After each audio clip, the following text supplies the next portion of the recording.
Oremos. Padre, ayúdanos para en este momento al compartir tu palabra. Tu pueblo sea enseñado, prevenido, fortalecido, consolado. De tu misma presencia, que tu Espíritu Santo ponga el testimonio, la convicción, nos ilumine el entendimiento y que así tú seas glorificado y logres tu propósito en tu pueblo. Gracias por ser tú quien nos defiende y porque es de ti de quien depende toda la victoria y en ti estamos seguros. Por Cristo Jesús y por tu gloria te rogamos esto. Amén. Tomen asiento, hermanos.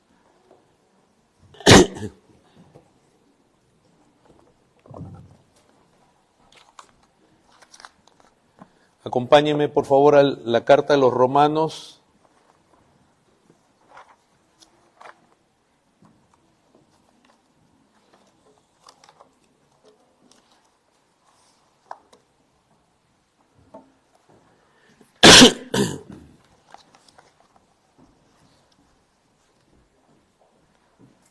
Capítulo 13.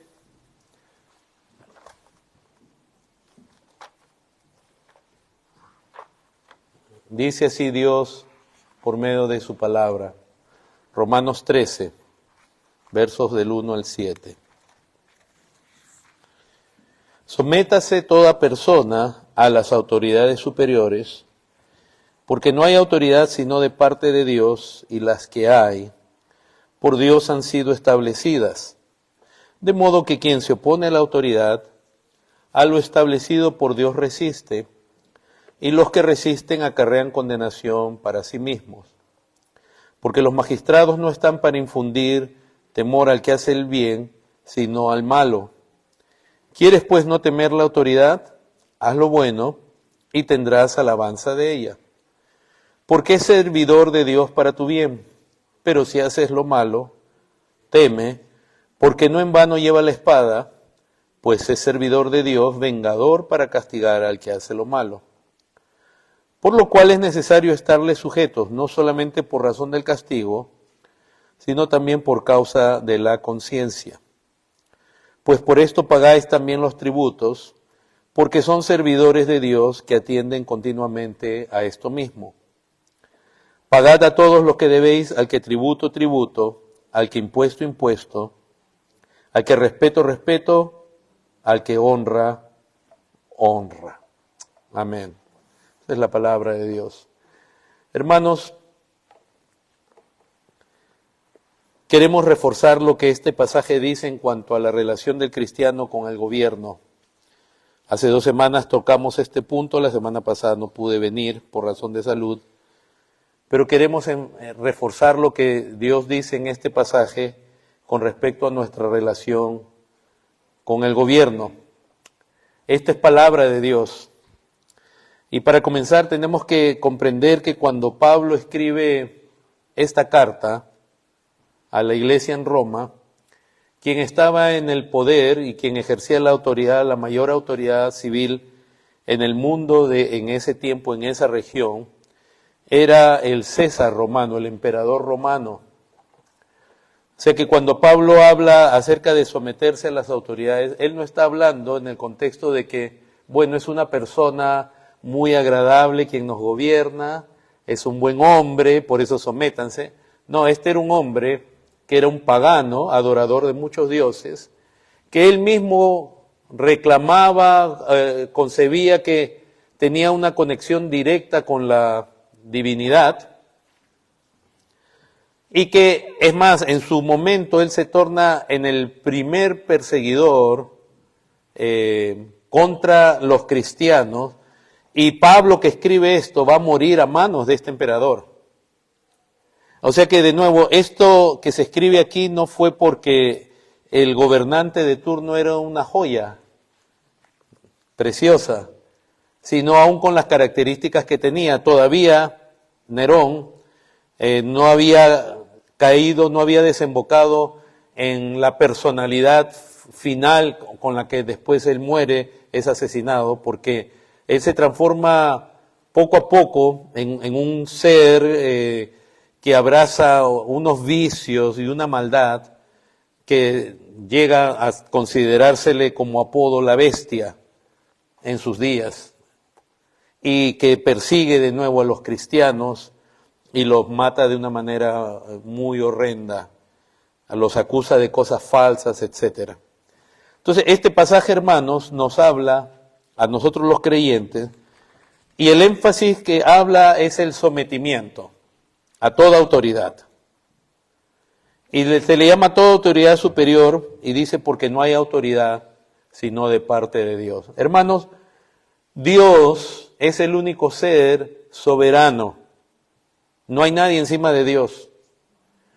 Y todo lo que Dios creó, todos ángeles, hombres, toda criatura que Él creó, toda criatura Dios la puso bajo autoridad.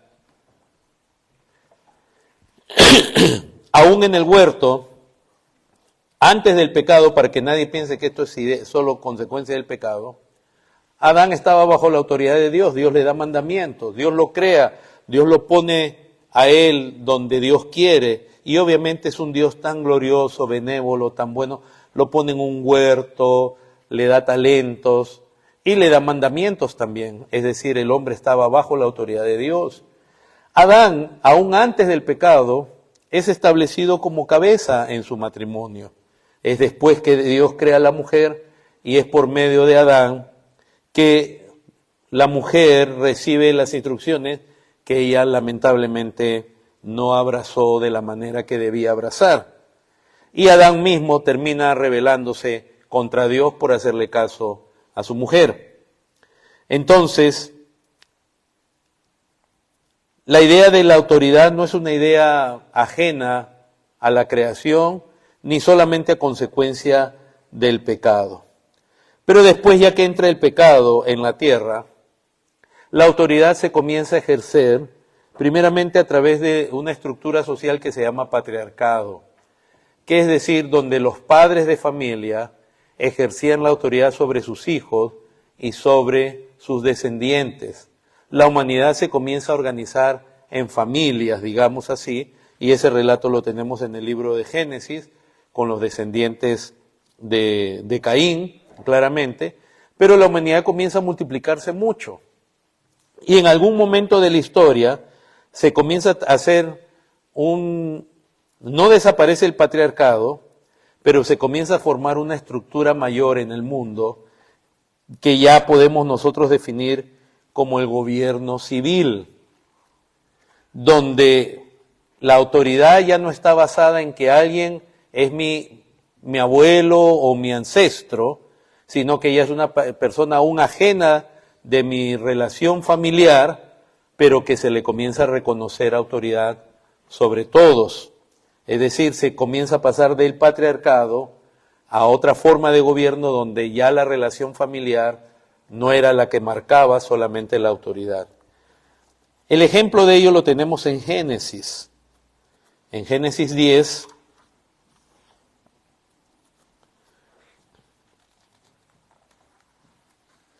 cuando se nos habla de los descendientes de Noé,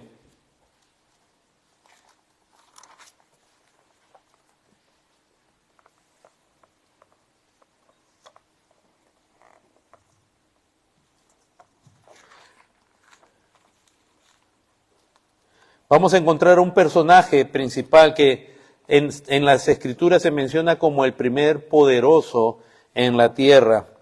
Verso 8 dice que Cus engendró a Nimrod, quien llegó a ser el primer poderoso en la tierra. Ahora fíjense que nosotros estamos hablando, hermanos, de las regiones de Oriente, de lo que hoy día se conocería como Mesopotamia, para que vean que la Biblia no es un libro de mitos, como algunos le he escuchado lamentablemente. Había una historiadora, un historiador que estaba hablando del mito del diluvio universal. La Biblia no tiene mitos que son invenciones con lecciones morales o lo que sea. Esto es historia. Y fíjense que aún antes de miles de años antes del uso de la arqueología, etcétera, la Biblia nos está diciendo en qué región y quién fue el primer gobernante, Y la arqueología comprueba desde hace muchas décadas que sí, la civilización comienzan allá en las zonas de Mesopotamia. Y aquí nos da el nombre de un primer gobernante, Nimrod, el primer poderoso en la tierra. Aquí ya vemos una autoridad civil no basada en la relación patriarcal. Cuando dice en el verso 9, este fue vigoroso cazador delante de Jehová, se nos muestra el carácter de este hombre. Cuando dice que un vigoroso cazador delante de Jehová, no dice que era alguien que cazaba y lo hacía para la gloria de Dios, delante de Dios, como usamos nosotros esa expresión, sino que este era un enemigo de Dios, era alguien que ponía el rostro contra Dios, así como nosotros también antes desafiábamos a Dios, ¿se acuerdan cuando no éramos creyentes? Y desafiábamos lo que Dios decía, no, yo voy a hacer lo que yo quiero. Este es un gobernante que cuando dice delante, en este caso habla del rostro, de poner el rostro contra alguien, porque la gente tenía noción de Dios. Y se hizo famoso por eso. Había un dicho que decía, así como Nimrod, vigoroso cazador, delante de Jehová, y fue el comienzo de su reino, Babel, lo cual se narra en el capítulo 11, la torre de Babel. ¿Quién fue el que erigió la torre de Babel? Fíjense, esto es interesante, porque Nimrod, como gobernante, es la primera persona en las Escrituras que va a representar al anticristo. El anticristo, hay varios aspectos de hablar del anticristo o de los anticristos, como dice el apóstol Juan. Y uno de ellos, el anticristo, tiene que ver con una figura política, un gobernante contrario, opuesto a Dios.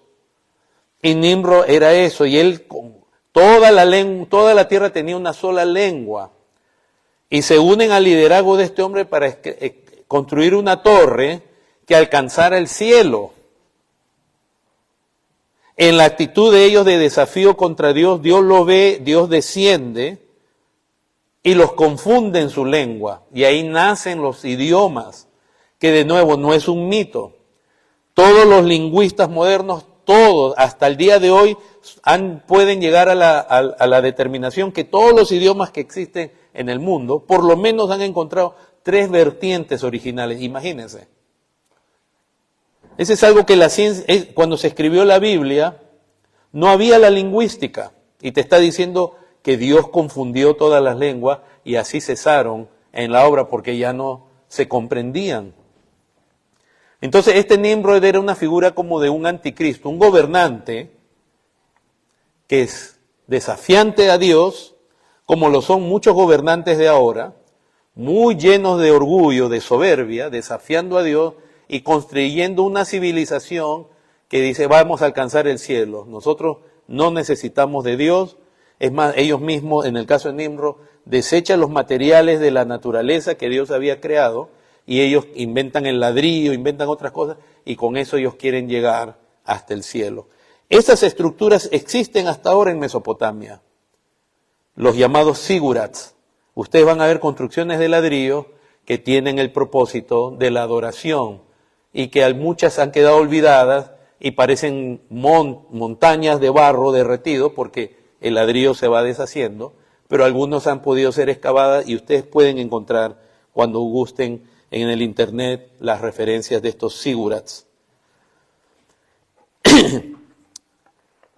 Entonces, hermanos, en la humanidad se ha experimentado la situación donde gobernantes, de tiempo en tiempo, aparecen gobernantes que desafían a Dios, que realmente son opuestos, son enemigos de Dios.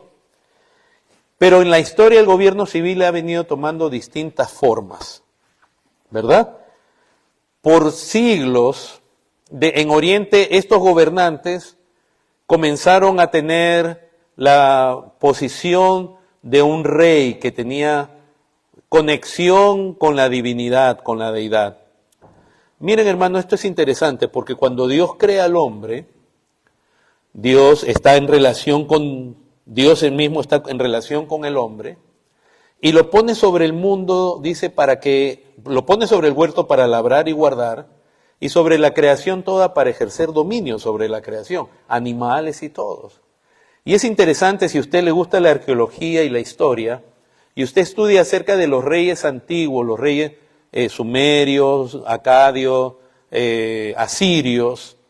En Oriente, todos esos reyes que surgieron en los siglos posteriores a Nimrod, todos tenían la noción de ellos estar en relación con la deidad, y su deber era mantener todo bajo armonía, bajo control. Miren cómo la misma noción del libro de Génesis la trasladan, claro, hombres ya en pecado y ejerciéndola de manera pecaminosa, pero tenían esa idea. Por eso todos ellos claman relación con la divinidad. Algunos de ellos hasta ser divinos. Todo, asirio, igual aún en Egipto, los faraones reclamaban ser hijos de Ra, hijos de la divinidad, y que tenían ellos la función real, la función superior de tener todo bajo control. Y a veces también las mismas guerras entre los pueblos, entonces era una guerra entre sus dioses, cuál dios era superior al otro. Cuando ustedes revisan en la arqueología los escritos en piedra o en arcilla antigüedad, los dibujos, ustedes van a ver reyes antiguos de Mesopotamia. Por ejemplo, hay una figura que es muy llamativa de Asurbanipal, un rey asirio, donde él sale sujetando a un león como si fuera un gatito, y el león parece que le estuviera mordiendo el brazo, pero él lo tiene bien agarrado. Es porque ellos tenían bajo, supuestamente, la elección divina, tenían el poder de dominar aún a las fieras más salvajes. Y esos reyes, una de las cosas que destacaban en todo, aún en Babilonia, si ustedes ven en arqueología, justamente ellos destacaban mucho su afición por el dominio de fieras salvajes, porque todo debía estar bajo ellos. Y se los ve luchando contra leones principalmente, ¿no? Y venciéndolos. Bueno, hermanos, de ahí poco a poco surge otra forma de gobierno, sobre todo para el lado más del occidente, los griegos. Los griegos tenían una mentalidad más secular en cuanto al gobierno. Ellos no se veían tanto en relación a sus gobernantes con la deidad. Pero dentro de los griegos surge un gobernante que conquista a todo el mundo, Alejandro el Grande. Y Alejandro el Grande, una de las victorias que él tiene, la principal es contra los persas, que tenían toda esa filosofía que yo les digo. Y Alejandro el Grande asume, le encanta toda esa manera de gobierno de los persas y la abraza. Él muere joven, como ustedes saben, 32 años, si mal no recuerdo. Y de ahí los que toman la estructura del poder, después de él, los generales con los que se dividen el reino, asumen también, les gusta esa noción de ser gobernante en relación con la deidad y que todo esté bajo el dominio de ellos. Para los griegos antiguos, tener a un rey que se proclamara Dios o divino era un absurdo.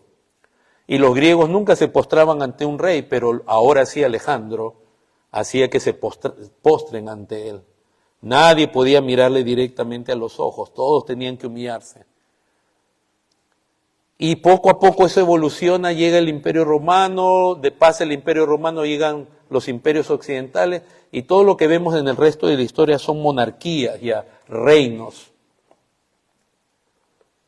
La única excepción fue Israel. Porque aunque Israel, Dios le dio reyes, si se da cuenta, Dios separó en Israel al rey del sacerdocio. O sea, no había un rey que podía llamarse a sí mismo también cabeza o representante de Dios en términos espirituales. Mientras todos los demás gobernantes lo hacían, en Israel no pasaba ello. Pero los reyes, hermanos, en la historia, una de las características era que tenían un control prácticamente absoluto sobre la gente. Entonces, hermanos, en ese contexto, cuando Pablo de nuevo escribe esta carta, hay un emperador que tenía poderes y una autoridad enorme, es más, que lo usa para mal, gobernando en sus días. fue durante la Reforma Protestante. Y esto a ver si lo puedo decir despacio y usted puede entender. Que la civilización el mundo sufre una convulsión como nunca antes. Porque fue en la Reforma Protestante que los hombres comenzaron a desafiar la autoridad del rey y de sus autoridades. El principio de la reforma de sola escritura es algo que se dice a cada rato como si fuera cualquier cosa. Pero sola escritura en su esencia implica que nuestra autoridad suprema es Dios, quien se revela a nosotros por las sagradas escrituras. Y ni un gobernante, ni un papa tiene autoridad absoluta sobre nosotros. Eso creó en el mundo, hermanos, un cambio tremendo. Ustedes recordarán, Martín Lutero, en esa convicción de sola escritura, él fue confrontado en la dieta de Worms frente al emperador más grande que había en Occidente en ese tiempo, que era Carlos V o Carlos I de España. Y ahí él estaba siendo conminado por el emperador del imperio y a nombre del Papa, que era la autoridad espiritual más grande que había en el mundo, a que se retractara de lo que él decía. Y él se negó, él tuvo temor, él pidió un día más para pensar en ello. Se le concedió un día más, pero ya cuando llegó la hora de dar su respuesta final, si él revocaba, o sea, si él se negaba sus escritos, él dijo, no puedo. Su conciencia era cautiva de la palabra de Dios. Y dijo, por lo tanto, no puedo ni quiero retractarme. Fue un desafío tremendo para el rey, la autoridad más absoluta que había, que en ese momento le decía, retráctate de tu fe. Y él dijo, no. Pero Dios había preparado el mundo de tal manera que él no fue el único. Ya aún de los príncipes electores que habían puesto en el poder a Carlos V, como en las distintas naciones de Europa, mucha gente ya veía inapropiadamente la autoridad como la ejercían tanto los monarcas como el Papa. Y entonces es en la Reforma Protestante donde hay un cambio y donde unos aprovechan, hermanos, para irse obviamente a una forma de resistencia contra el gobierno sin Dios, pero otros resisten en base a lo que Dios dice. ¿Qué estamos tratando de decir, hermanos? Que hoy día la palabra de Dios nos dice, sométase a toda autoridad. Pero como nosotros la entendemos, es que ese sometimiento a la autoridad no es absoluto ni es incondicional, sino que el sometimiento del cristiano está primeramente a Dios, quien es el gobernante supremo y absoluto, y que nos rige, gobierna, Cristo en nuestra cabeza, y nos gobierna por medio de su palabra. Y entonces nuestro sometimiento a la autoridad está basado en que la autoridad no nos ordene a pecar, o mejor dicho, a hacer algo contra la autoridad suprema que es Dios. O también cuando la autoridad nos dice, no hagas lo que Dios dice, nos manda a hacer.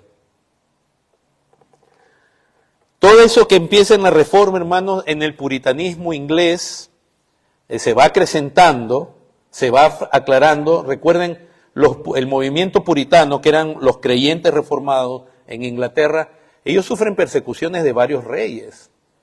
Primeramente con Enrique VIII, ellos comienzan a ganar un poco de vía libre, digamos, en la sociedad, porque Enrique VIII se pelea con la Iglesia Católica.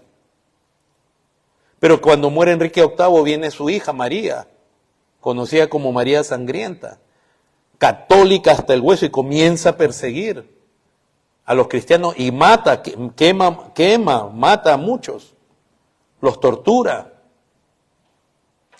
Y luego viene Elizabeth, y con Elizabeth hay una especie de tregua, porque ella era supuestamente era protestante, pero ella también quería como gobernante llegar a un arreglo medio entre protestantes y católicos. Al final nadie estaba feliz. Y en los reyes sucesivos que vienen después, como Carlos I, etcétera, hubieron quienes persiguieron a los cristianos. Ustedes conocen mucho la historia de un creyente, el escritor del libro El progreso del peregrino, Juan Bunyan, o John Bunyan. Él era un cristiano, él era un puritano, al cual el gobierno, porque él no se quería someter al acta de conformidad del gobierno, el gobierno le dice, tú no puedes predicar. Y él dice, a mí Cristo me manda a predicar. Hermanos, ese hombre sufrió cárcel injustamente y su familia pasó unas penurias horribles. Porque él no se sometió al gobierno en dejar de hacer lo que su gobernante supremo le mandaba, que era predicar la palabra de Dios. A él lo metían a la cárcel por predicar la palabra de Dios.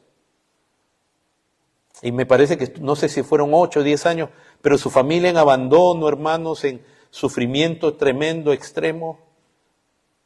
Alguno diría, pero Juan, ¿por qué? Ya pues deja de predicar, piensa en tu familia, en esto.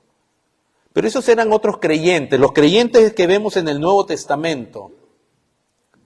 Como creyentes en la historia, eran otra madera de creyentes de muchos de los que hay hoy día llamándose cristianos.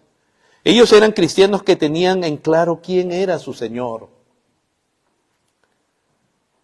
Ahora, cuando la Biblia nos llama a someternos y nos dice no solo porque nos pueden castigar, sino por causa de la conciencia, o sea, es para dar testimonio, hacerlo bien. Y un gobernante, hermanos, puede ser no de nuestro agrado, puede ser insoportable, puede tener maneras y ademanes que no nos gustan. Y el creyente con agrado tiene que someterse. El límite del sometimiento es la desobediencia, pasiva o activa, contra Dios. Pero nosotros, por ejemplo, de pronto no nos gusta su política económica. No importa, sométete y paga tus impuestos. No nos gusta que esté empezando una guerra aquí, una guerra allá. Tú sométete. No nos gusta que se ha casado y divorciado varias veces. No me gusta esa clase de hombre. Sus palabras, no me gusta cómo habla, cómo se viste, lo que sea. Tú sométete. Puede ser, hermanos, que nos toque vivir un gobierno a los creyentes desagradable. Y no por eso el creyente tiene que rebelarse. Tiene que someterse. Pero el límite está, de nuevo, en que a ningún gobierno uno se somete por encima del gobernante supremo que es Cristo Jesús. En otras palabras, hermanos, el cristianismo contemporáneo está viviendo una forma de idolatría muy sutil, donde Romanos 13, que nos habla de someternos a la autoridad y pagar impuestos y honrar al rey, como lo dice Pedro también. Pero el cristianismo de ahora se ha ido al otro extremo que se llama el estatismo. El estatismo, para los que después quieran averiguar bien, es la idea, es la filosofía que impregna a Occidente y el mundo, de que el gobierno civil es Dios prácticamente, como que tiene autoridad absoluta y que el gobierno va a resolver todos nuestros problemas. ¿Hay un desastre? El gobierno lo tiene que resolver. ¿Hay una epidemia? El gobierno lo tiene que resolver. ¿Está mal la economía? El gobierno lo va a resolver. No nos damos cuenta que sin querer, sin ser la intención, hemos hecho del gobierno y de los gobernantes un ídolo, atribuyéndole capacidades que ellos no tienen. ¿De quién viene la salud y la enfermedad? ¿De quién? No viene de demócratas ni de republicanos, ni del PAN, ni del PRI, ni del el que sea. Viene de Dios, de Él viene la prosperidad para una nación. Por eso la gente ahora, en vez de volcar, aún la gente común, no solo los creyentes, creen que su solución es cambiar de gobierno. Y no se vuelven a Dios, al Dios que el que da la lluvia para que haya siembra y haya cosecha y haya alimento. Al Dios que tiene control sobre los desastres, sobre todas las cosas. Es una idolatría muy sutil. Entonces en el estatismo hay esa errónea idea de que el gobierno es la solución para todo. Y nuestra solución no es convertirnos a Dios. Como sociedad y como iglesia, la solución es votar por otro. Y votamos por otro como si fuera Dios a subir y que va a arreglar las cosas. Y no tienen poder, hermano. Ellos no tienen poder ni sobre su propia salud. Por eso, hermanos, cuánta falta nos hace, primeramente, de ver que Dios es el gobernante supremo y que Él es el único que tiene la capacidad realmente de gobernar supremamente. Y por eso Dios, cuando delega la autoridad, porque dice ahí en Romanos que toda autoridad ha sido puesta por Dios, es una autoridad delegada y puesta con límites. Hermanos, el tema del gobierno civil, el creyente y el gobierno civil es muy importante. Porque a veces en la iglesia también vivimos otro error, espiritualizamos todo tanto y no nos damos cuenta que somos parte, vivimos en un gobierno y bajo gobernantes. Y es ahí donde Dios nos ha llamado a vivir, a ejercer nuestra fe y a glorificar a Dios bajo esos gobernantes, sea quien sea. Es bajo esos gobernantes.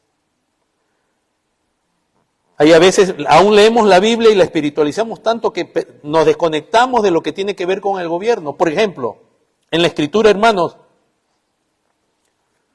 aún cuando hablamos de un creyente solo como Abraham, Abraham un día descendió a Egipto y ahí había un faraón. Y el faraón tomó a su mujer creyendo que no estaba casado con ella y casi peca. Y Dios mismo le sale al faraón y le dice, esa mujer tiene marido. Pero ahí había gobernantes. Fueron reyes quienes tomaron cautivo a su sobrino Lot, de manos de los cuales Abraham lo liberó. Él con sus siervos hicieron un pequeño ejército y lo liberó. Fueron gobernantes. Una coalición de 4 gobernantes que vencieron a otra coalición de 5 gobernantes y que capturaron a Lot, que vivía en Sodoma. La familia de Jacob, sus 12 hijos, entran a Egipto y ahí se forman como una nación. Y fíjense, fue Dios quien le dio gracia al faraón, al gobernante, por medio de José, para que ellos fueran recibidos y así se multiplicaron. Y después, tiempo después, aparece otro gobernante que no conocía a Dios, no conocía a José, ni la obra que Dios había hecho por medio de él. Y comienza a maltratarlos, a los hijos de Israel. Hasta en los días de Moisés, que aparece un faraón que realmente los tuvo bajo un gobernante que los tenía bajo una esclavitud horrenda, de la cual Dios los libra. Entonces, a veces desconectamos a los creyentes del gobierno de turno y solo espiritualizamos, y a veces solo decimos que el faraón representa a Satanás, y sí, lo representa, pero es un gobierno, es un gobernante, al cual Dios también castigó.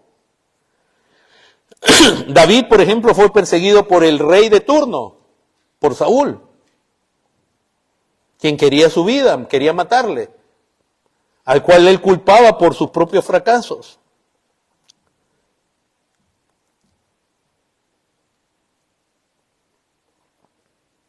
Dios usó a un gobernante, al rey asirio, para castigar al pueblo de Israel, las 10 tribus del norte. Y así del mismo modo usó a otro gobernante babilonio, Nabucodonosor, para castigar casi 100 años después a las 2 tribus del sur, a Judá. Daniel, que había sido llevado a Babilonia bajo el cautiverio de Nabucodonosor. Dios le da visiones acerca del Mesías y el futuro de su pueblo, y esas visiones están entrelazadas con gobiernos y reinos de turno que iban a haber.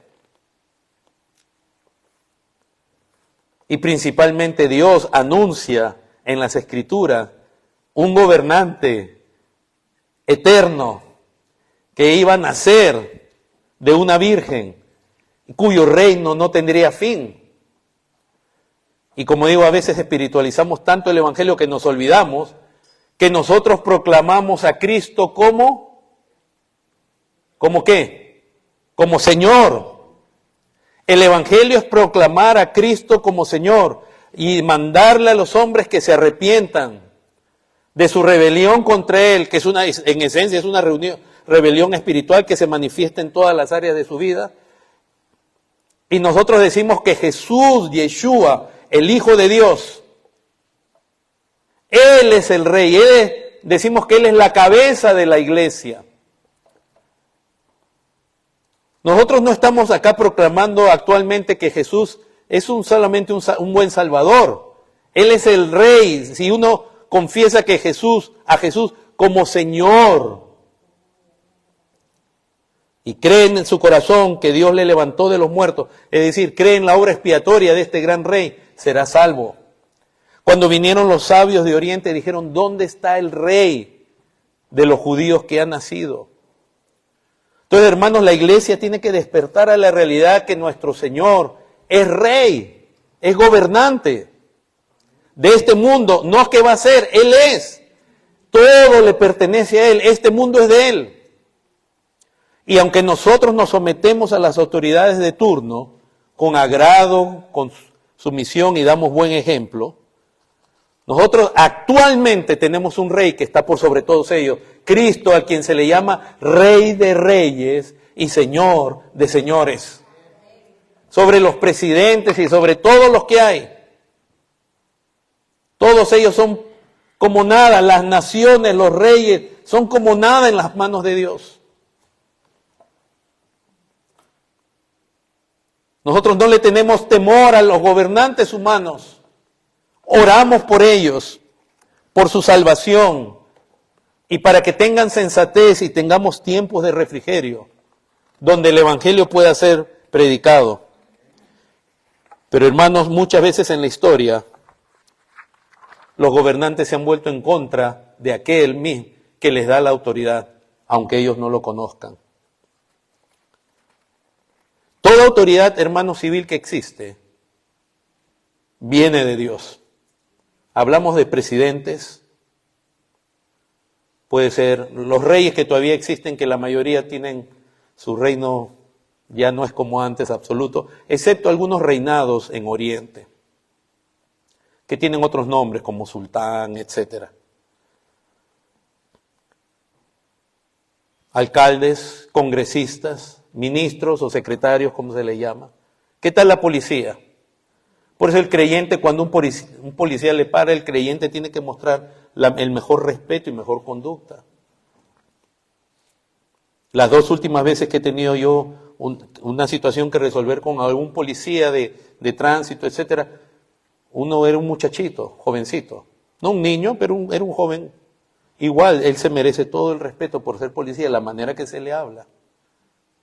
La otra fue una dama, también jovencita, igual.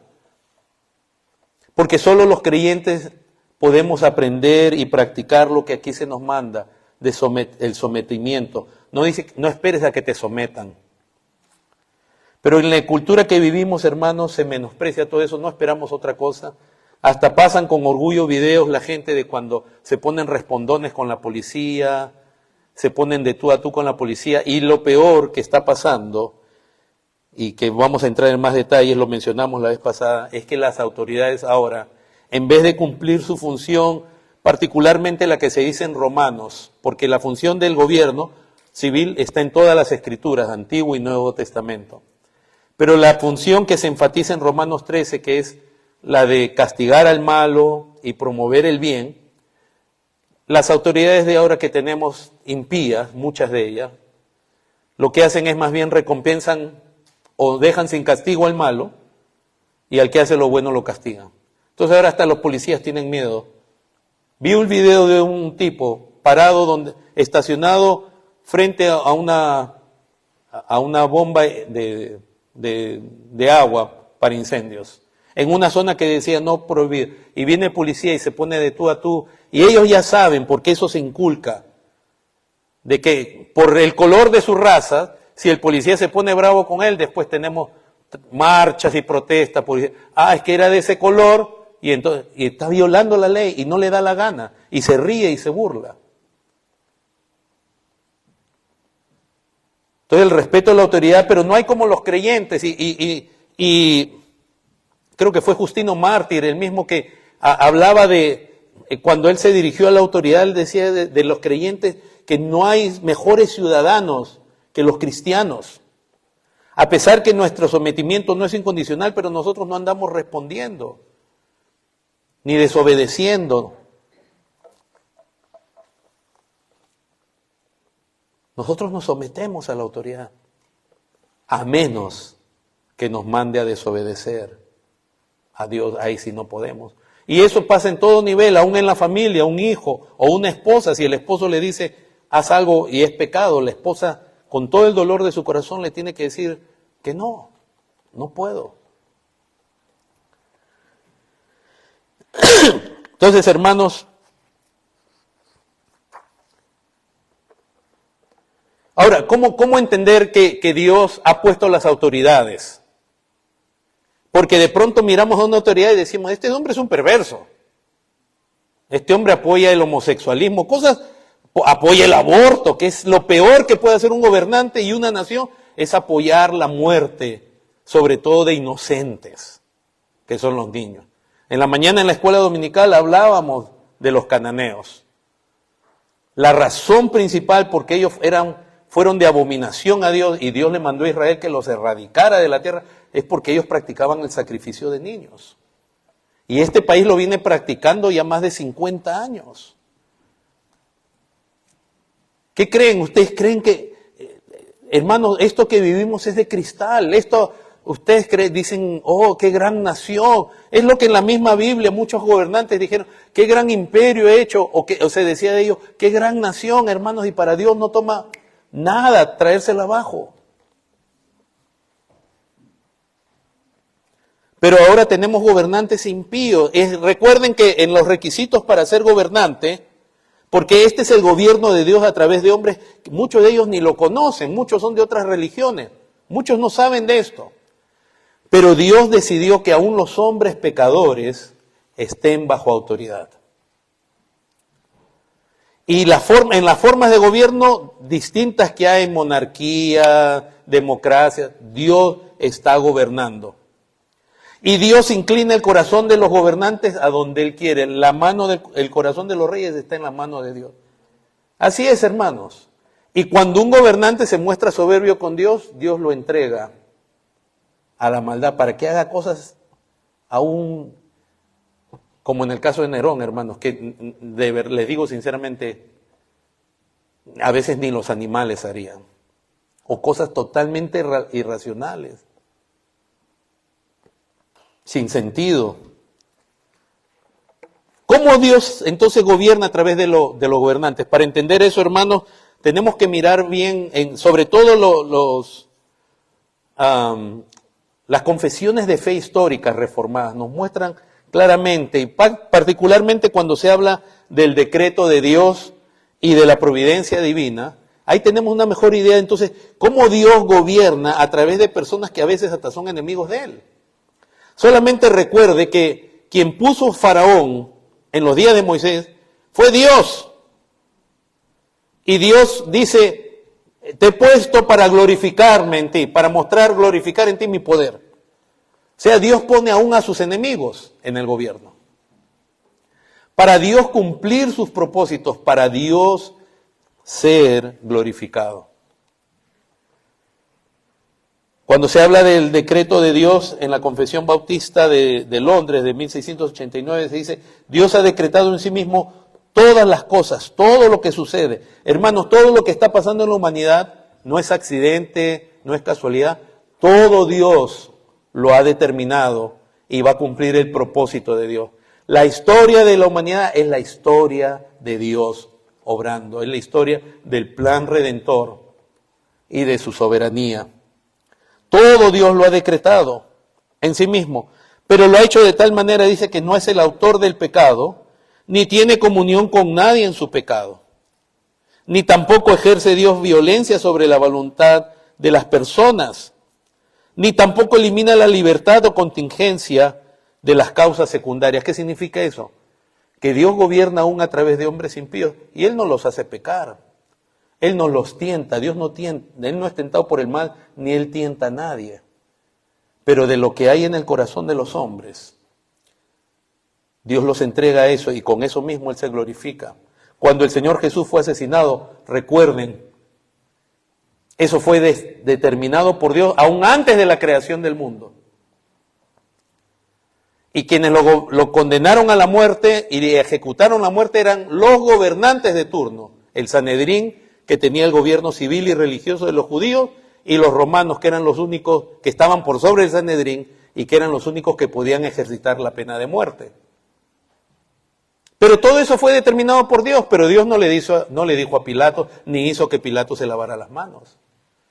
Es como un misterio, cómo la voluntad de Dios obra con nuestra voluntad y la voluntad de los hombres, sin hacer violencia a nuestra voluntad, sin quitarnos nuestra libertad de elegir, sin chantajearnos, pero Dios, porque la voluntad de Dios es suprema sobre todo. La muerte de Cristo no fue accidental, ya se sabía. Fue profetizada. Y fueron gobernantes los que le pusieron mano al propio Señor de gloria.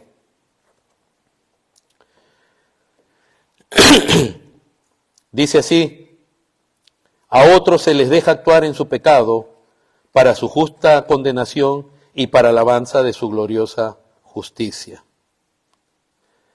Dios, el buen creador de todas las cosas, en su poder y sabiduría infinitos, sostiene, dirige y dispone y gobierna todas las criaturas y todas las cosas. Por su providencia.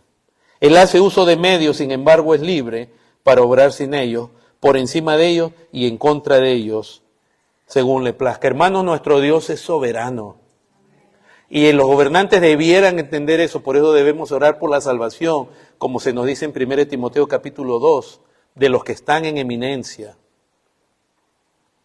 Que puedan de ellos Dios salvar. A veces lo vemos difícil, imposible, pero debemos recordar que salvarnos a nosotros también era algo imposible y que solo para Dios era posible.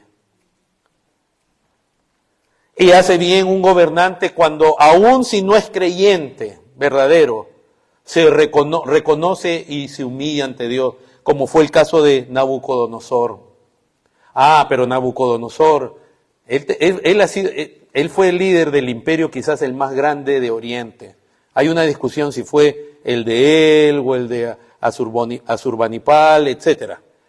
Pero era un imperio glorioso el que él tenía. Y se estaba pavoneando ahí, como nos narra en el libro de Daniel, y todo lo que él había hecho con sus manos, y en ese momento Dios entrega su mente a que se comporte como un animal, lo entrega a su estado natural. Hermanos, el hombre, aún la inteligencia y todo lo que tiene el hombre, no se da cuenta que es de la gracia de Dios. Si Dios en este momento quitara su gracia común de los hombres serían, el pecado seríamos lo peor, hermano. Y fue después del tiempo que Dios determinó que le fue devuelta la conciencia, y entonces Nabucodonosor dice, y alabé a Dios. Y entonces no hay Dios como él. Y él no era un gobernante creyente, pero en algún momento, por la gracia de Dios, pudo reconocer. Ciro fue el primer emperador de los persas, Ciro el Grande, o Ciro I. Y él también, Dios despertó su espíritu y fue a través de él quien él quiso hacer la voluntad de Dios, permitiendo que los judíos volvieran a Jerusalén a reconstruir la ciudad y el templo. Tenemos casos actuales. Yo sé que la gente, y de nuevo, acá no entiende, de nuevo, no estamos hablando ni poniendo en un pedestal a un gobernante. Pero a todo gobernante le conviene estar a cuentas de Dios, con Dios. Hay un gobernante actual muy conocido, Dios le ha dado fama en todo el mundo, en América. porque todo menciona a Dios. Yo no sé si él es cuán creyente, pero dice las cosas con convicción acerca de Dios. Que Dios nos ha concedido esto, Dios nos ha concedido esto, que esto es para la gloria de Dios. Y su país está recibiendo los beneficios de tener un gobernante así. Otros están llorando por todos los malos que están ahí encarcelados y pobrecitos que no tienen ningún... Era gente que asesinaban, dejaron viudas, dejaron huérfanos, que exhortaban a la población. Vean los videos, vean la historia. Yo veía ayer justamente un video de un tipo que está allá y le hacía preguntas a la gente en la calle. ¿Cómo es ahora y cómo era antes? No podían ni salir, todos eran exhortados. Los transportistas, los de autos pequeños, los taxistas, todo el mundo, el dueño de una tienda pequeñita tenía que pagar una cuota de protección. Gente sanguinaria, violenta, maligna. Porque esa es función del gobierno, castigar al malo. Y ahora la gente, hermano, si usted viera la paz, la quietud que la gente disfruta. Y la gente lo dice. Pero los gobernantes impíos hacen lo opuesto.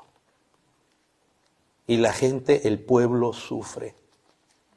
Y usted dirá, pastor, está hablando, parece que está dando usted un sermón político. Hermanos, la política en cierta manera es el resultado de la calidad de hombres y de las ideas que se ponen en práctica en una nación. Por lo tanto, hermanos, no seamos ignorantes o indiferentes a lo que pasa en la sociedad.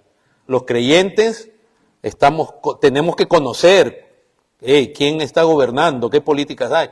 Es más, hermanos, los pasajes de las Escrituras, de nuevo, Dios en profecía le muestra a Daniel lo que está por venir y le está hablando de reinos y de gobernantes y de pronto le habla de cuernos que son gobernantes y otro cuerno y que se refiere a reyes y lo que van a hacer aún con los santos. Tampoco caigamos en el otro extremo que es una preocupación excesiva. Todo tiene que... Y pasarse todo el tiempo especulando de las noticias. Mira que hizo esto el presidente. Tampoco de la ignorancia no vayamos a esa preocupación excesiva que parece que estamos más pendientes del gobierno que de Dios. Y hay que tener cuidado con los cristianos cuando entramos a un activismo político que descuida o contradice el Evangelio. Todo el mundo habla aquí acerca de Martin Luther King. Y es cierto, él encabezó un movimiento civil de reformas que era necesario. Pero ese activismo, en cierta manera, también lo llevó o estuvo basado en una interpretación del Evangelio equivocada. Porque él veía que cierta raza de aquí de Estados Unidos eran como los judíos que tenían que ser liberados y su interpretación del Evangelio era más social, como existe la teología de liberación, etcétera. Tampoco caigamos en esa superficialidad de decir, este gobierno ya va a pasar, no importa. Todo lo que pasa importa. Pero nuestra sumisión, de nuevo decimos, es a Dios. Por eso, hermanos, entender nuestra relación con el gobierno es necesario. ¿Por qué? Porque está en las Escrituras. O sea, es bíblica, es una doctrina bíblica. Es nuestra manera de agradar a Dios. Ya hemos dicho que todo el pasaje del capítulo 13 es consecuencia o continuación del capítulo 12, donde se nos llama a presentar nuestros cuerpos en sacrificio vivo, a comprobar la buena voluntad de Dios. ¿Cómo agradar a Dios viviendo en un gobierno? Y ahora vamos a entrar en algunas cosas prácticas. El gobierno ha sido establecido por Dios, aunque los gobernantes no lo sepan. Pilatos, cuando estaba entrevistando al Señor Jesús, le dice, ¿no sabes que tengo poder para liberarte si quiero? Y el Señor le dijo, tú ningún poder tendrías, ninguna autoridad tienes, si no te fuera dada de arriba. Es cierto, los gobernantes se creen, muchos de ellos, la mayoría posiblemente, que ellos son amos y señores, hasta que pasan. Pero el gobierno ha sido diseñado, es una necesidad de este mundo caído.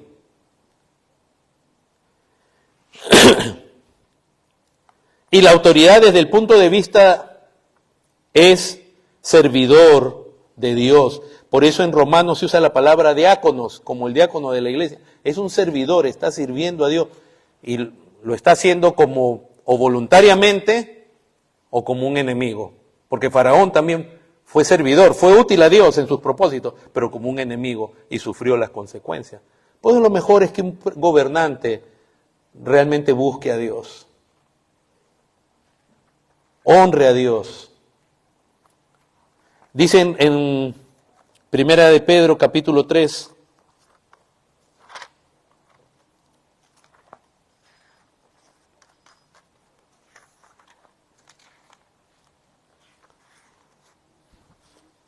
vamos a entrar ahorita a unas partes prácticas, hermanos, que ahí va a estar, digamos,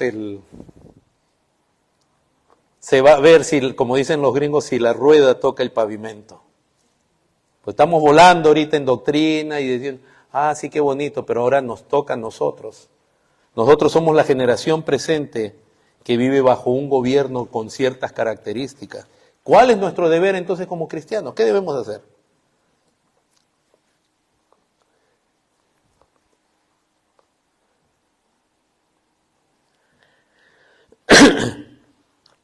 En 1 Pedro capítulo 3, dice así, verso 14.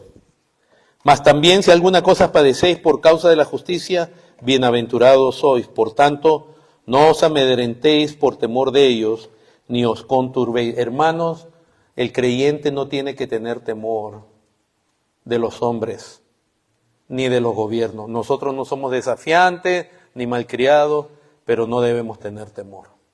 Debemos tener temor de Dios. Dice, si no, santificad a Dios el Señor en vuestros corazones y estad siempre preparados para presentar respuesta con mansedumbre y reverencia. ¿Se dan cuenta? Mansedumbre y reverencia ante todo cual que os demande razón de la esperanza que está en vosotros. Verso 16, teniendo buena conciencia para que en lo que murmuran de vosotros como de malhechores, sean avergonzados los que calumnian vuestra buena conducta en Cristo. Es decir, que los hombres y las autoridades no digan de la iglesia, esto lo vamos a castigar porque sí, son maleantes. No, para que se avergüencen. Pero aquí Pedro también nos habla en el verso 14 y en el verso 17, nuevamente dice, porque mejor es que padezcáis haciendo el bien, si la voluntad de Dios así lo quiere, que haciendo el mal. Hermanos, hay tiempos donde la iglesia es llamada a padecer bajo gobiernos. Pero eso no quiere decir que la iglesia se somete en aceptar todo lo que un gobierno dice, sino que va a padecer.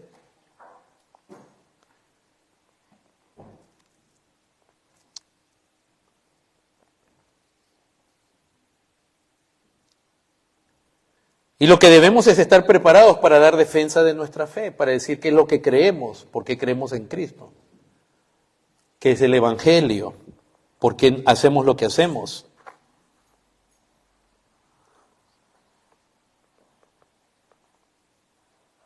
Así que todo gobernante es autoridad de Dios y en la iglesia muchas veces le va a tocar sufrir. ¿Y qué tal si yo le dijera a usted, a ver, ahora aterricemos un ratito? ¿Qué tal si yo supiera, que no lo sé, no se asuste, pero qué tal si yo supiera que a nosotros nos toca sufrir bajo este gobierno o el gobierno que viene?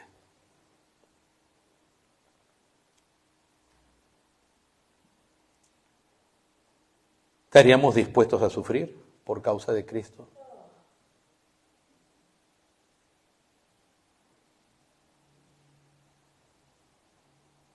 Es que tenemos una idea del cristianismo muy, de nuevo, a veces espiritual, dominguera y de prosperidad, que todo nos va a ir bien.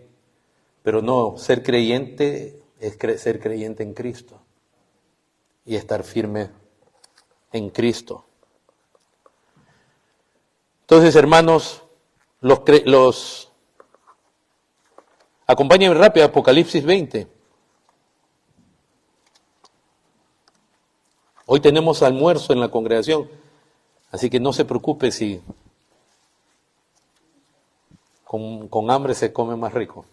Apocalipsis 20, verso 12 dice, y vi a los muertos grandes y pequeños. Este es el juicio final donde todos los hombres compareceremos delante de Dios. Por eso en el verso 11 se habla del juicio del trono blanco. Vi a los muertos grandes y pequeños. ¿A qué se refiere grandes y pequeños? No se refiere de tamaño. Se refiere a los hombres de grandes, de importancia, de fama, de renombre, a las autoridades, etc. Y a los pequeños que quizás nadie conocía. De pie ante Dios, los libros fueron abiertos y otro libro fue abierto, el cual es el libro de la vida, y fueron juzgados los muertos por las cosas que estaban escritas en los libros, según sus obras. Verso 15, y el que no se halló inscrito en el libro de la vida fue lanzado al lago de fuego. Los gobernantes debieran estar temblando, porque un día le van a dar cuentas a Dios, al gobernante supremo, así como todo hombre. Y ay de ellos, el castigo de ellos va a ser peor que el de otros pecadores.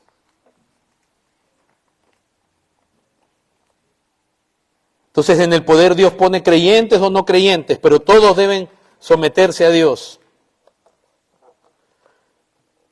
Y todos los gobernantes deben, como dice, hemos leído en Romanos 13, hacer lo bueno. Su función es el bienestar de la gente. Castigando al malo, promoviendo lo bueno. De nuevo, no como está pasando actualmente, que al malo no se le castiga, al contrario, hasta se lo defiende. ¿No? Sobre todo por conveniencia política. Y los malos no se dan cuenta que están siendo usados. Pero la prioridad de la función del gobernante es proteger la vida. Ese es el deber principal de parte que Dios ha puesto en los gobernantes. Deben defender la vida, principalmente de los más inocentes. Dios le concedió a todos los hombres, y esto es algo muy precioso que en Estados Unidos sí se comprende, porque recuerde que este país se forma con las bases cristianas que vienen del puritanismo, o sea que vienen de la Reforma, donde ellos ya conceptúan la autoridad de otra manera, pero sobre todo a Dios por sobre toda autoridad. Y esa es una gran diferencia, porque en el resto de Europa, como en Francia y en otros países, también se rompe con la autoridad, pero en base a la pura rebelión y a la pura revolución, basada en ideologías ateas, como el humanismo. O sea, una cosa muy distinta es la Revolución Francesa en su ideología y otra la Revolución Americana en su ideología. Es muy distinta. Lamentablemente, la mayor parte de los países han sido, en su concepto de gobierno, están impregnados en Occidente por las ideales humanistas de la Revolución Francesa, que va llegando a nosotros, hermanos, no solamente de los pensadores de ese tiempo, sino que poco a poco va formando discípulos, que en la historia el más conocido de ellos es Karl Marx, que desarrolla unas teorías acerca de la economía y el gobierno y de todo ello, donde Dios es descartado completamente. Y ese marxismo, socialismo, etcétera, es el que nos ha llegado a nosotros y que se está tratando de imponer en este país y en todo el mundo. Donde el gobierno, no hay Dios, el gobierno es lo que manda. Donde no hay derechos ni libertades personales, tus derechos te los da el gobierno, tus libertades te los da el gobierno. En cambio, los fundadores de este país, basados en las Escrituras, ellos vieron que quien le da libertad al hombre, derechos al hombre, es Dios, no ningún gobierno. De ahí donde la declaración de este país, en su esencia, tiene que ver con eso, con los derechos dados a los hombres que provienen de Dios, no de un gobernante. Pero acá están apareciendo gobernantes, y ya tenemos hace rato gobernantes, que dicen, no, yo a ti te doy, si yo decido, tú caminas o no caminas, te encierro o no te encierro. Un delito. que convierten en ley. Actualmente nosotros vivimos, si es que usted no se ha enterado, en una censura. Vivimos en una apariencia de buen gobierno. Ponga algo contrario a lo que viene desde el gobierno, póngalo en YouTube, póngalo en Facebook, póngalo en otros lugares y se lo sacan. Hay un muchacho muy famoso que obviamente en sus ideas, él no es revolucionario, no es anarquista. Anarquista significa no queremos gobierno. Creo que se llama Steven Crowder, no recuerdo. Es un muchacho bien famoso.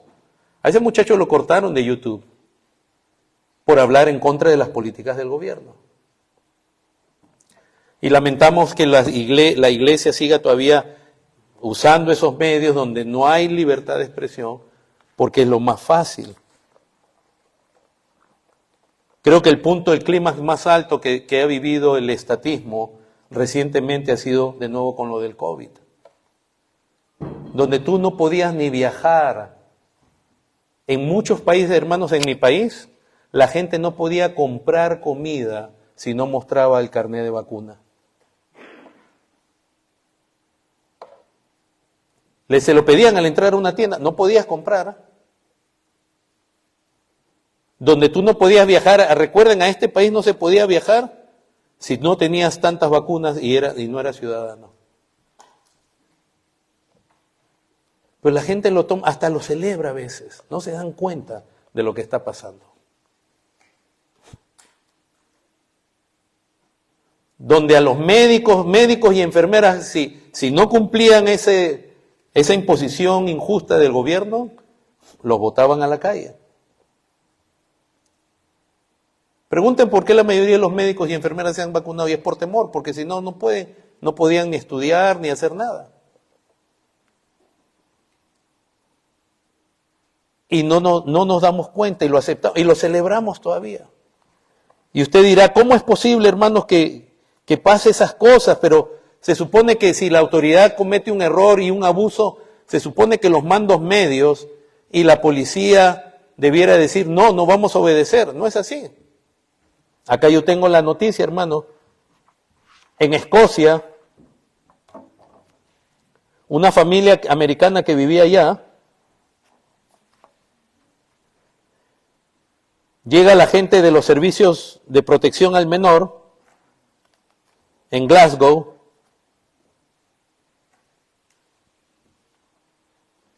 y le quitan la potestad sobre su hijo, porque ellos no estaban de acuerdo con la transición que supuestamente la ideología de género dice que un niño puede tener.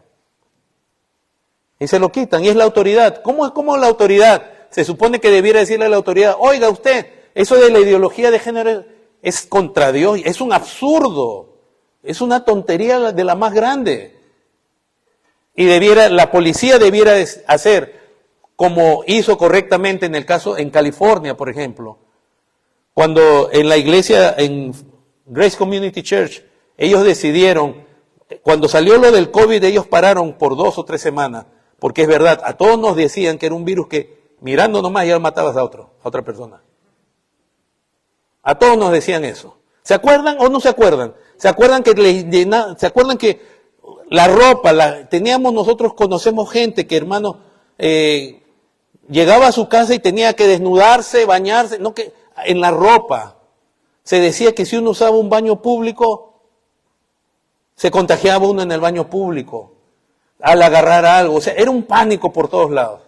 Pero ellos después de una semana, como cualquier persona sensata, se dieron cuenta y dijeron, acá, esto no es como están diciendo. Y Dios nos manda a congregarnos, y comenzaron a congregarse. El gobernador de ese estado, que posiblemente sea el próximo candidato demócrata, porque al actual lo van a sacar, le hizo, y el alcalde de la ciudad de Los Ángeles, le hicieron una guerra a esa iglesia. Quisieron cerrarlos todos y la policía se resistía. Nunca se pudo ejecutar ninguna orden contra ellos. ¿Saben por qué? Porque ahí sí hay un caso de resistencia válida, donde la autoridad menor resiste a la autoridad mayor por causa de la justicia. Porque la policía, los bomberos, todos de esa ciudad habían recibido por décadas solamente bien de parte de esa iglesia. Esa iglesia había sido generosa, honraba, los policías tenían ahí eventos. Era todo, que ellos cuando le dijeron, mete a la cárcel a ese anciano que es el pastor, ellos dijeron, no podemos hacerlo. Oh, pero esas son excepciones. Normalmente la autoridad, lamentablemente, la autoridad inferior se somete también a la autoridad. Hay casos ejemplares, a veces jueces dicen, no, lo que usted está mandando es ilegal. Pero muchos jueces también tienen temor. En la mayoría de los casos, hermanos, las autoridades, si se dan cuenta, los gobernantes mandan órdenes y ellos no la ejecutan. La ejecutan policía, la ejecutan agencias, etcétera. Y usted dice, ¿pero cómo? ¿Cómo este policía si es el hijo de alguien, es papá de alguien? ¿Cómo puede obedecer una orden tan absurda, tan maligna? Y perder la sensibilidad. Hermano, en mi país fue horrible, no podía salir de la puerta de tu casa. Pero a la vez es un absurdo, ¿verdad? Porque sí permitían que te lleven comida a la casa.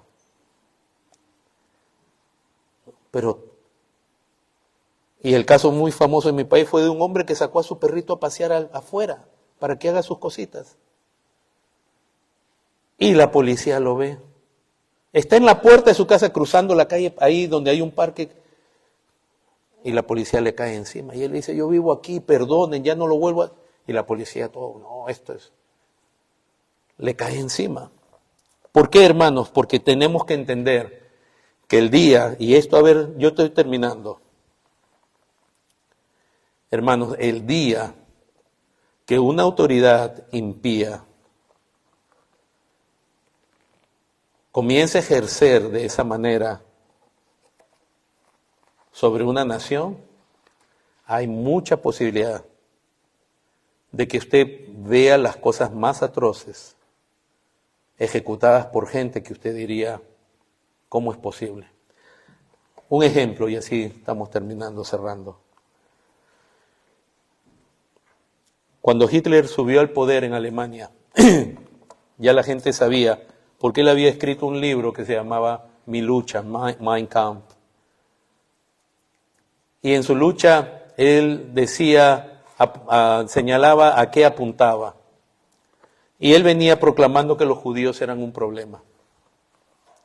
Todos ustedes saben que fue a través de su gobierno que se mataron de manera cruel, sanguinaria, brutal, malévola. O sea, es una cosa difícil de ver. Si por lo menos lo vean en películas, hermanos. Como La lista de Schindler y tanto otras. Ayer mismo en la casa vimos una. Niños con recién nacidos eran metidos en vagones para animales, hermanos, en viajes a veces de días. Usted lee las historias, seres humanos haciéndole esas cosas a seres humanos. No tenían baño, nada. Esos vagones no tenían ventanas, hermanos, y eran llevados a campos de concentración, a un trato horrible. ¿Cómo pasó eso? Que un gobernante así, desquiciado, poseído, completamente imbuido, no solamente, vamos a decir, de demonios. Tiene que usted estar consciente que Hitler estaba formado, su mente estaba impregnada de humanismo, particularmente de lo que es la teoría de la evolución. Él creía en las razas superiores. Él creía que había razas que su destino era dominar a otras, que habían razas inferiores que debían desaparecer. ¿Y de dónde viene todo eso? ¿De dónde viene todo eso del evolucionismo?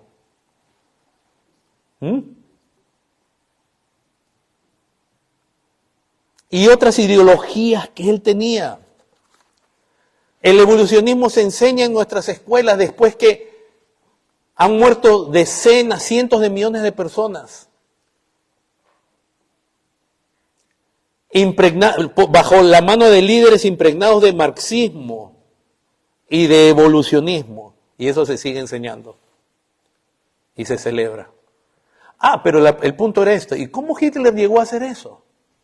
Cuando usted ve en la historia, y películas lo representan muy bien, de pronto Hitler comienza a decir que se deben marcar las propiedades de los judíos.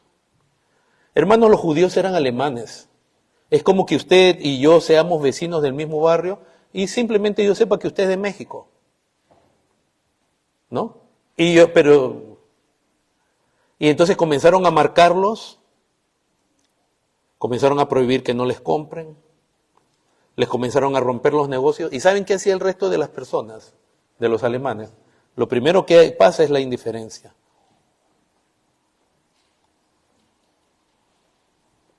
Como no es conmigo, como a mí no me están rompiendo el negocio, las iglesias comenzaron a abrazar el nazismo, que es socialismo nacionalista.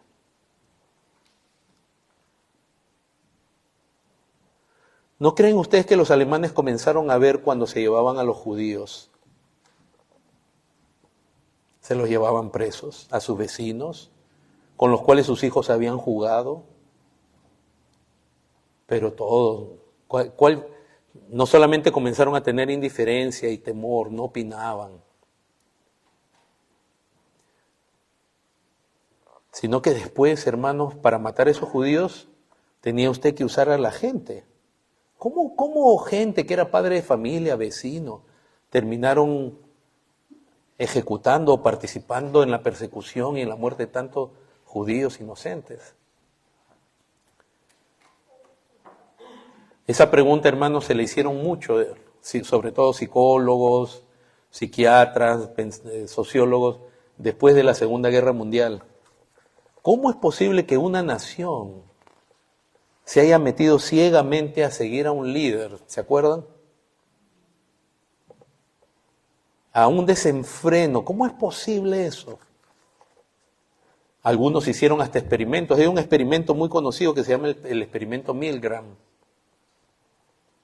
donde un psicólogo hace un experimento y pone a unos tipos, todo es preparado, pero ustedes lo pueden encontrar en el internet, hay videos antiguos de los 1950, donde a gente bajo la autoridad se les manda que hagan preguntas y si la persona respondía mal, se le aumentaba el electroshock, se le daba golpes eléctricos más y más altos.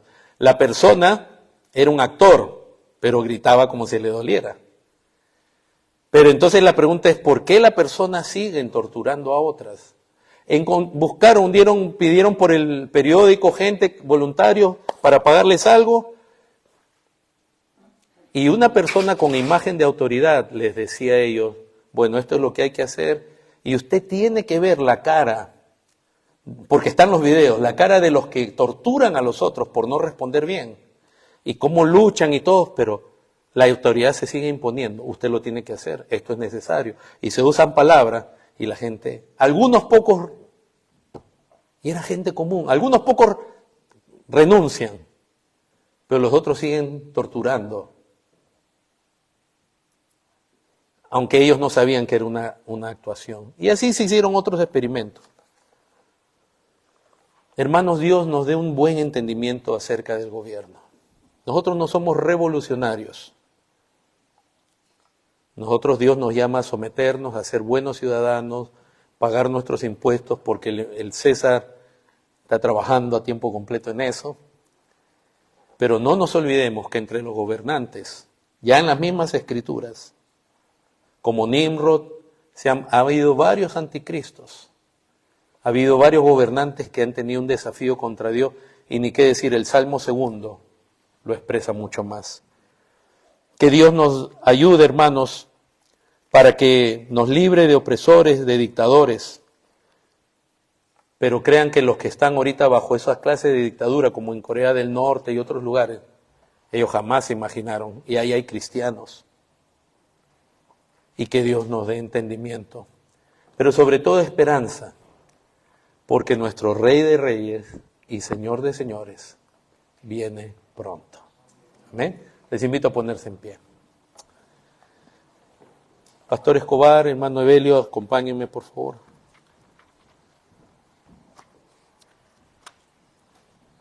Lo que vamos a hacer a continuación nos recuerda el sacrificio hecho por nuestro Rey